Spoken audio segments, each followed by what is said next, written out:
Bapak Kapolres. Diungkapkan Sunario selaku Ketua Komisi Pemilihan Umum KPU Pali bahwa dirinya optimis jumlah partisipan dalam PSU pemungutan suara ulang kali ini mencapai 80%. KPU sendiri telah melakukan survei dan pencermatan di 4 TPS yang akan melakukan PSU, yang mana pemilih di 4 TPS tersebut cukup antusias guna mengikuti PSU pada 21 April mendatang.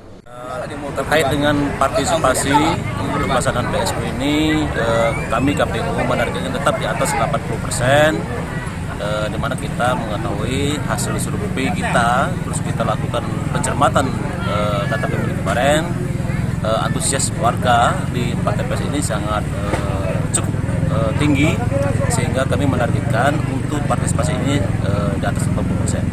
Untuk penyebaran ini surat undangan kapan Mas?